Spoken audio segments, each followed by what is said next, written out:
my experience of psychedelic consciousness is really around this deep sense of how can we heal ourselves?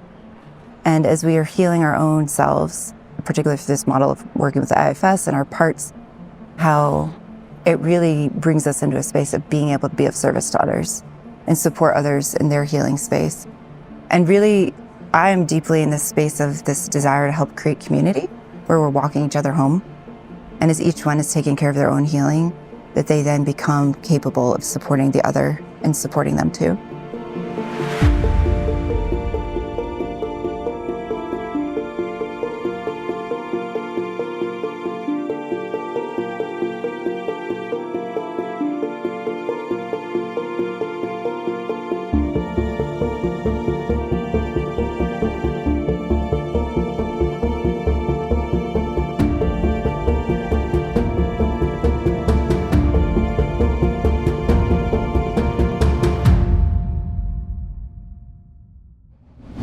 Hi everyone, welcome to Psychedelic Conversations.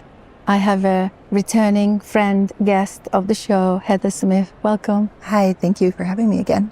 So good to see you. You too. 2 years down and we're here again. Yes, it's beautiful. So just a little context of who you are to our listeners. So Heather and I met here 2 years ago, quickly drawn to her work, and I wanted to speak with her. So we had an amazing conversation. So the clips and the actual interview is in the Psychedelic Science 2023 playlist. You guys can find it. Heather is a certified IFS therapist and approved IFS consultant and founder of the Moxie School. She's a trailblazer for sure at the intersection of the internal family systems and expanded states of consciousness. You are training people. You're working to train people. Absolutely. This is wonderful. You can say a little bit more about yourself to our listeners, the things that I probably missed, and Sure. And your currently, like what's really happening. Yeah.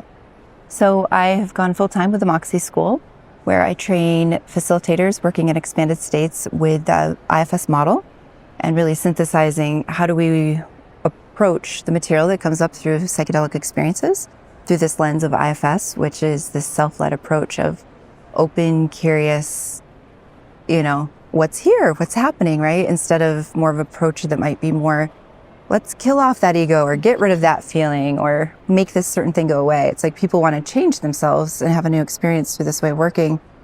And so it's really helping people to get an orientation of how to approach and be with whatever material comes up for them that ends up being very transformational.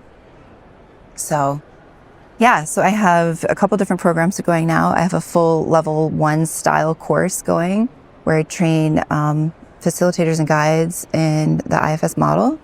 And then I have a more advanced level course where we take it all and work through what's happening in prep, the philosophy of healing.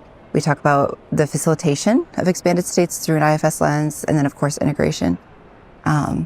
So I feel like everything's filling out and growing and building, and we've been full every cohort.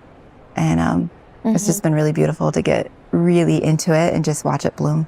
Amazing. Congratulations. Thank you. This is amazing.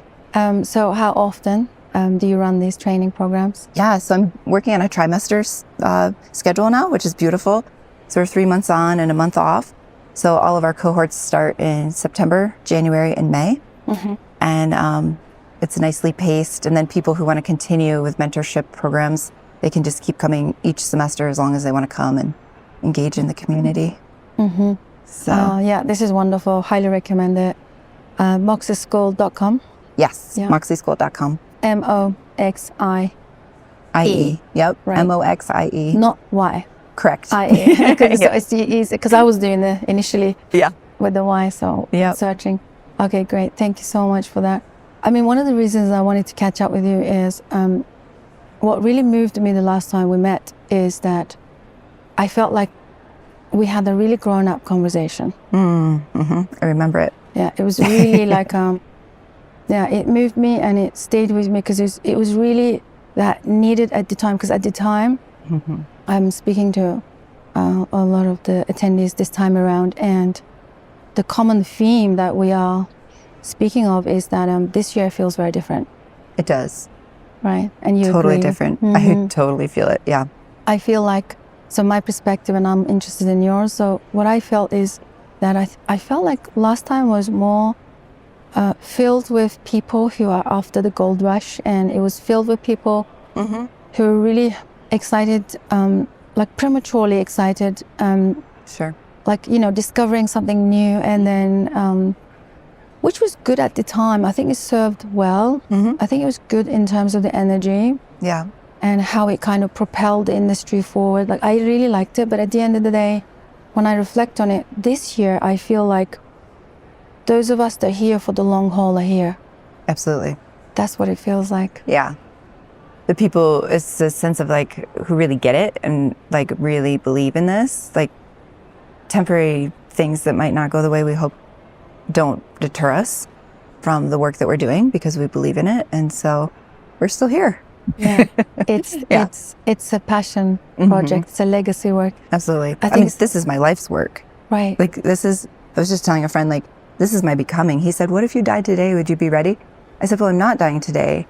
And yeah, it would be okay. But like, I know that there's this whole thing in process of becoming, and this is it, you know, I'm like living it as we go. And so I said, but when I do die, I'll be really happy because I know that I will have done all this. So yeah, to that point. This is the kind of conversations I call them the grown-up conversations. The grown-up conversations. I love it. Very existential in its nature. Yeah. Holding the paradoxes. Yeah. Looking at the reality as is. Not silver lining it or turning it into like a rainbowy, right, fluffy reality, but really holding the paradox of like, yes, this is a dream in unfolding, but also we're very much aware of the setbacks, obstacles, things that deceive us on the journey, and we continually peel those down. Yeah, yeah, and stick with it. So tell me about maybe like your perspective on like how do you feel this time around? I know we touched on it a little bit last time, but if you can just say a few words. Yeah, I think, you know, I felt the energy of Rick Doblin in his opening talk. And, you know, he even noted, you know, last time I was wearing all white and this time I have some black and blue on. And it was like, oh, like you could just really feel the sense of kind of the blow of the recent year or two. And so I think that has filled the milieu in terms of the energy of like, there's like a certain tiredness or a sort of like, it's palatable. You just feel it, you know? But I think in my own work, I don't feel that deterred. I feel like things are just moving along steady and growing, and kind of feels like to me, it doesn't stop the flow of what's happening. So it's like things might happen politically or in the bureaucratic spaces, but it doesn't necessarily have to slow us all down. And I don't feel dependent on that. So in my own energy, I'm feeling really good. But I do feel like there's a certain sense of like kind of a retraction or kind of a pulling back, a squeezing in, or in general, there's a sense of that. So, like I've been part of conversations where a lot of people say we're in the revival, not renaissance, or some people would say no, we're in the integration now. Like we're integrating something here. Yeah. Maybe. I wonder if we're just in a quiet space of what could it just be quiet and sleepy for a minute. Yeah. You know, like everybody always wants to like move on to the next thing. And there's all this like masculine, I've got this all week actually, all this masculine pushing for the next thing. What are you going to be doing next? What's developing? How are you going to grow? And it's like, could we just sit for a minute and like maybe just be in the dark space? You know, a seed rests in the ground before it starts to open up and sprout and move that next move. And maybe we could just be in the darkness for a second. And we talked about that last time, the importance of the darkness. I know. And it's not always about ascension, but sometimes we descend and take time in those spaces of quietude. So I don't know, I'm okay with that. But yeah. Just like life. Yeah. It's like a simultaneous unfolding. I feel like the psychedelic space is like the simultaneous unfolding, just like life. There's all the phases. Pause, there's action, there's slowing down or speeding up, accelerating. It really does feel like that. Yeah. And it's all okay. It all has a place. We don't have to freak out about it. Yeah. Thank you for also embodying that. Yeah. Really appreciate this. So what would you say about the psychedelic consciousness? Because some of us, another thing that I like talking about is when I'm in my own bubble, like psychedelic bubble. Yeah. It's easy to think that everybody knows about psychedelics and everybody's doing these things and everybody's in the process of unfolding, becoming. Yeah. What are your thoughts? Yeah, no, that's not happening. Well, actually, I was just having a conversation with somebody upstairs at my booth about, everybody's in their own niche space in the psychedelic world. So many people are doing so many different things. And sometimes, as I even walk around the conference itself, I'm like, I don't think all of us are on the same page around the way that we're working with the medicine, or, we ourselves have been changed by it. We're all having kind of a different experience with that. But, some of us, I would say my experience of psychedelic consciousness is really around this deep sense of how can we heal ourselves? And as we are healing our own selves, particularly for this model of working with the IFS and our parts, how it really brings us into a space of being able to be of service to others and support others in their healing space. And really, I am deeply in this space of this desire to help create community where we're walking each other home. And as each one is taking care of their own healing, that they then become capable of supporting the other and supporting them too. And it just has become, I started from a very psychotherapeutic model originally and, as a therapist. And now it has evolved so much that it's all really around the spiritual health of like, how are we actually in our own spirit relating to ourselves, the divine flowing through us, how are we relating to others? I think it's all spiritually based. So that's the psychedelic consciousness for me has really kind of evolved the way I think about all of it. Yeah, yeah. What are your thoughts on about, lately what I've been sitting in is, also, I guess this is my own little piece of it. The internal processing, the individual, like the individualistic, constant internal processing. Yeah. All alone, trying to figure out by ourselves. Yeah. That's hard. Right? Yeah. Yeah. So the community, when you say community, I feel like there is something here, like we don't need to do this alone. Right. Right. I think there's a process of how people evolve and change. And I think at some level, kind of the lowest level, it is pretty individual.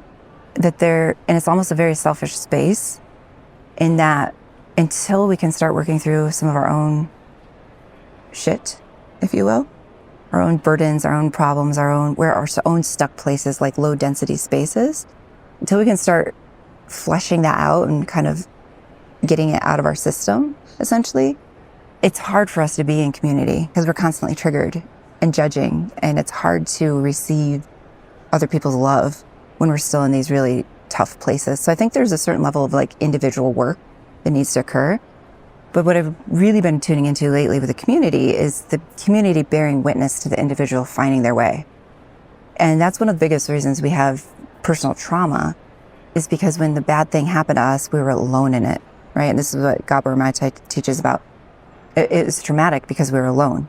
And so now when we have a community of loved ones bearing witness to our pain, it's profoundly healing that they can see us and witness and know what happened to us, and they still love us. And I think that's the power of doing like group ceremony, but still with a lot of individual space for their deep stuff to be worked out. And and then once you get to that place, you're so much more in service to other people of like, oh, now I want to give back and help others do what I got to do. This is so profound, what you're saying. Yeah. So from what I'm observing, if this can be embodied by a few people like yourself, which I feel that's the case. Otherwise, when it's just intellectual understanding, right, this is where we run into re-traumatization in circles, right? Yeah, absolutely. And this process that I work with is the furthest from intellectualization ever. I had somebody actually say to me a couple of years ago, or maybe a year ago, IFS just seems so heady. And I was like, what? And you've not been doing IFS. IFS is not a heady cognitive intellectual process. It is a deep, shamanic, very psychedelic, experiential, relational process of compassionate healing. And so I think we've been trained to be very intellectual. I used to tell clients, though, I was like, if you could have figured this out by now, you would have, because you're a very intelligent, smart human. But we haven't figured it out intellectually. And so we need a different method, a different avenue to go inward to transform. Okay. So. And would you agree with me that the trauma happens to us when it's almost like pre-verbal? A lot of it. Right? Sometimes Absolutely. Before we could even speak. So then, Mm-hmm. so then the intellectual methodologies and the techniques and tools can just remain as a shiny big toolbox that would drag it around everywhere. Yeah. But then the moment we meet an embodied nervous system, Yeah. all the tools are out the window. Right. Because it takes over. And then, Yeah. I feel like this is the healing. Yeah. So when we get into parts work, a lot of the deepest trauma is held prenatal. So in utero, we can absolutely start holding trauma. I've actually recently found parts of myself that hold PTSD, flashback symptoms from being in utero, trauma that happened then. It was shocking me that could happen. I was like, wow, who knew I could be holding something from before I was even born? And that's my own biographical story. But beyond my own biography, we hold lineage of many generations.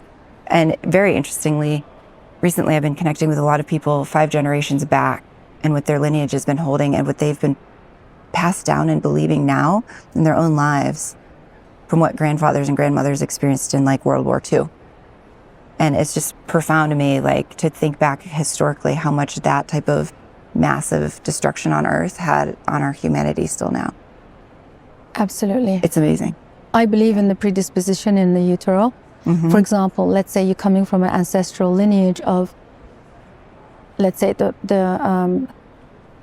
feminine, Mm-hmm. let's say biological female baby in utero who then blessed with the wisdom of the womb, Mm-hmm. but also from the inception, bringing forth the ancestral trauma, Mm-hmm. then the both like a cocktail of this paradoxical thing, Right.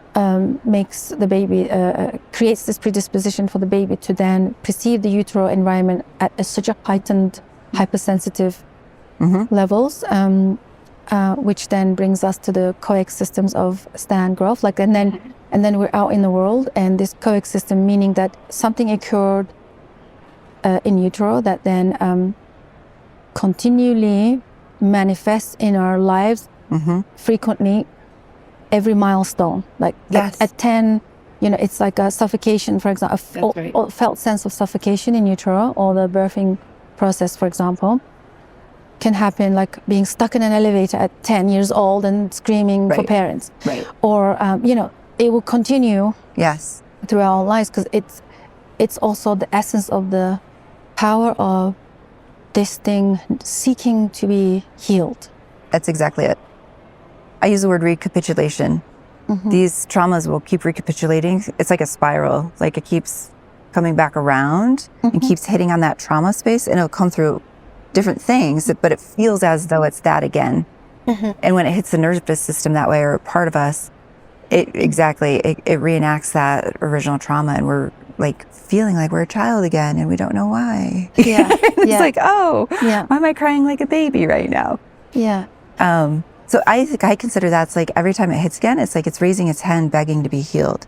Right. And it creates an opportunity to say, okay, wait, time out. What happened to you? Where's this coming from? And this is the approach of IFS. Can we get curious towards that? Find out who's here, how to get here, and ultimately, can we heal that? And then combine it with a nervous system like yours. Yeah. IFS then serves up as this energetic, shamanic, esoteric container. Absolutely. So if another nervous system who is very heady, Mm-hmm. haven't done their work and doesn't understand the territory, can also use IFS, but then the effects will be very sort of surface level. Right. So Would you agree? I'd agree. So this is the difference between IFS being done through a space of a person who's being self-led, who's tuning into self-energy for their way of being in presence, Mm-hmm. versus somebody who's like just trying to do the test steps of the model. Like this is They can go on a chat GPT and say, what IFS question should I ask right now? That's not IFS. Very heady. That's heady. That's getting like a cognitive answer. Checklist. Right. So IFS in its true nature is actually the energetics of being a self-led being, which means our parts are out of the way.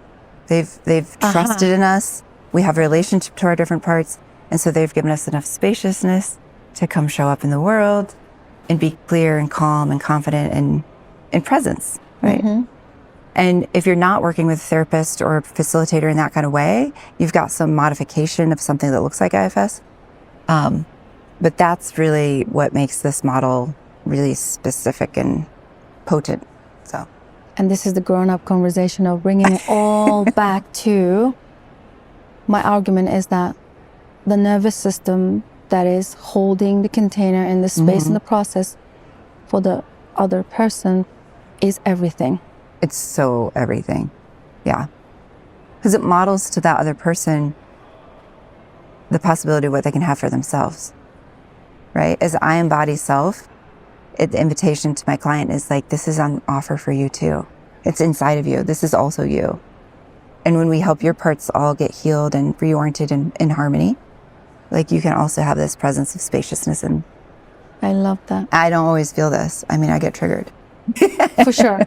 But it's really nice to have access to it. We're all so fallible and fragile and are still human. And so on. Yeah. Mm-hmm. So the theme that I am going to take home this conference is I interviewed a young woman and she said she was in a long shamanic journey learning, and one of, I think, her teachers or mentors said, as a human, what you do is you collect systems, all systems, as much as you can, all of it, and then there'll be a time that you'll forget about all of these systems and step in. Yep. It's funny you say that. I think that's in the collective consciousness right now. This was just tuning into that just recently, this sense of, like, I'm working on all this system, specifically teaching people and leading them in their parts work and all these things.